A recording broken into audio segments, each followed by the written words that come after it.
Double engine की सरकार के प्रयासों से किसानों को मेहनत का पूरा दाम मिल रहा है। सब्सिडी और बीज पर बढ़ी सहायता अब सीधे किसानों को मिल रही है। भावांतर भरपाई योजना एवं बागवानी ने खोल दिए आय के नए रास्ते। देश के यशस्वी प्रधानमंत्री आदरणीय मोदी जी के नेतृत्व में ऐसी नीतियां बनाई हैं जिनसे किसानों की आय लगातार बढ़े। ये हमारी सरकार मोदी जी के नेतृत्व में डबल इंजन की सरकार चल रही है कि हमारा किसान सशक्त हो, मजबूत हो और उसको लेकर के हमारी नीतियां लगातार उनकी आय बढ़ाने के लिए काम कर रही है। अब गांव की खुशहाली खेतों से झलकती है और किसान क्रेडिट कार्ड की ऋण सीमा 5 लाख कर दी गई, ताकि खेती आसान बने और किसान अपने सपनों को पूरा कर सके। मुख्यमंत्री श्री नायब सिंह सैनी जी के कुशल नेतृत्व में किसान उत्थान के नए अध्याय लिखे गए हैं। जब अन्नदाता मुस्कुराएगा, तभी हरियाणा चमकेगा।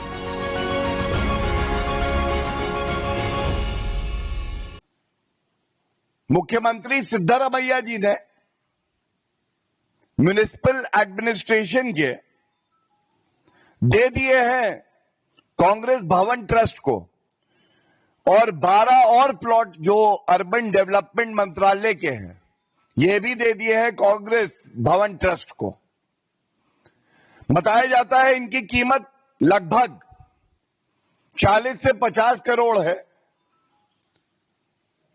और दुर्भाग्यपूर्ण क्या है देखिए, 50 करोड़ के प्लॉट कांग्रेस पार्टी को, नकली गांधी परिवार को कितने में मिले? 2 करोड़ रुपए में। 2 करोड़ में 50 करोड़ की सरकारी जमीन को हड़प गए राहुल गांधी हड़पू। तो आज सवाल पूछा जाएगा, सिद्धरामैया जी ये बताइए, सरकारी जमीन state largesse, and the Honorable Supreme Court in many verdicts have said state largesse, state land, state resources have to be utilized for the larger benefit of the people of the country and the state. Then why is it so? The Karnataka Congress government under the leadership of CM Siddaramaiah ji is transferring 24 pieces of land meant for civic amenities for the citizens of Karnataka, converting them to be used as Congress party headquarters. And this is happening after we have seen the abuse of power by the fake Gandhi family in the National Herald case. Second, Robert Vadra ensuring that the Congress government in Haryana then changes the land use and gives him permission where land of the farmers was acquired and transferred to Robert Vadra. In that sequence, if you see, it is worrisome that a chief minister of a state is not concerned about the people of the state.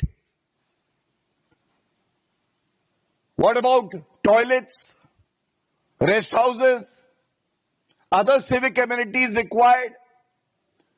These 24 sites have been transferred to the Congress Bhavan Trust.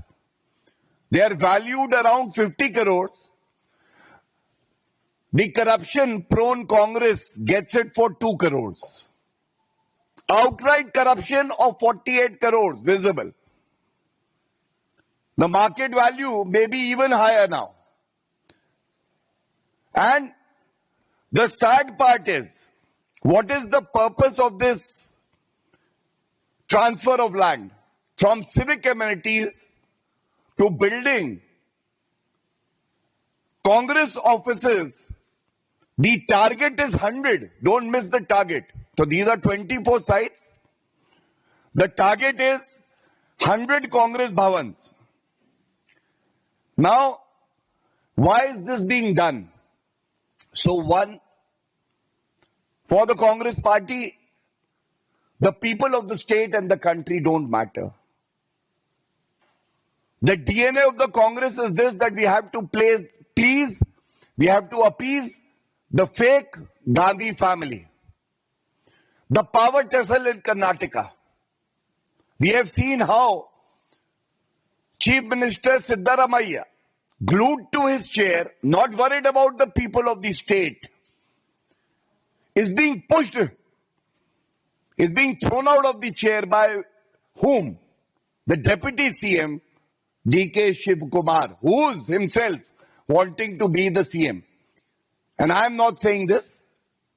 This statement has come out in public on a number of occasions where he said that there was a 2.5-year formula and the chief minister has to be changed. Third point, if there is a power struggle within the Congress, if there is a need to please the fake Gandhi family within the Congress, the larger point that I wish to raise is, should the people of Karnataka suffer because of that? Does that give a license to the Chief Minister, Mr. Siddaramaiah, to grab public use land and convert it into Congress property? And that too at a meager price. Not even paying the market value to the government. And it would not be wrong to say, जिनको सुरक्षा करनी थी सरकारी संपत्ति की, वो मुख्यमंत्री, वो उप मुख्यमंत्री आज खुद लुटेरे बन गए हैं। इनका एक ही मकसद है, जहां जाऊंगा वहां करप्शन लाऊंगा। मैं आया हूं, तुम्हारा कुछ तो लेके जाऊंगा। टॉयलेट, स्कूल, अस्पताल, शेल्टर होम से मुझे कोई मतलब नहीं है। मुझे केवल एक ही मतलब है, कांग्रेस पार्टी में रहना है तो नकली गांधी बार बार कहना है। और ये कब है कर्नाटका में? कम अवधि में। आप याद करिए मूडा स्कैम। ये मूडा स्कैम फिर से जमीन से जुड़ा था। इसके तार जुड़ रहे थे मुख्यमंत्री सिद्धारमैया जी से। उनकी धर्मपत्नी जी को उस वक्त, अगर मुझे याद है, 14 प्लॉट अलॉट किए थे। जब पकड़े गए तो कहने लगे कि हम लौटा देंगे। ये 4,000 करोड़ का स्कैम था, जमीन से जुड़ा हुआ था। जनता का हित तो इसमें था नहीं। इसके बाद एक डिफेंस एरोस्पेस पार्क, फिर से जमीन का घोटाला। नाम किसका आया? कांग्रेस के अध्यक्ष मल्लिकार्जुन खड़गे जी और उनके परिवार का। उनको अलॉटमेंट कर दिया, एक ट्रस्ट था इनके नाम। वाल्मीकि स्कैम, जो SC ST कम्युनिटी है उसके लिए जो फंड्स थे करीब 200 करोड़ के, उसका डायवर्जन हुआ, दुरुपयोग हुआ अपने लाभ के लिए। और अब मैं आपके सामने ला रहा हूं किस तरह से सिविक एमिनिटीज के लिए जो सरकारी संपत्ति, जो लैंड नागरिकों के हित के लिए काम आना था, उसका कन्वर्जन करके कांग्रेस भवन, कांग्रेस के हेडक्वार्टर पूरे प्रदेश में बने, ये तय हो रहा है। ये बेहद ही चिंताजनक है। और खासकर चिंताजनक इसलिए है कि पहले तो ये पॉलिसी डिसीजन ही गलत है। दूसरा, औने पौने भाव में जो सरकारी संपत्ति को कन्वर्ट किया जा रहा है कांग्रेस की संपत्ति में, और कांग्रेस का मतलब है नकली गांधी परिवार की संपत्ति में, तो जनता कर्नाटका की भी इस मुद्दे को उठा रही है। और हम लोग भी यहां से ये सवाल खासकर नेता प्रतिपक्ष राहुल गांधी से पूछना चाहेंगे। राहुल गांधी जी, ये आपकी नाक के नीचे मुख्यमंत्री की कुर्सी के खेल में जनता को क्यों लूटा जा रहा है, कृपया करके ये हमें जरूर बताइएगा।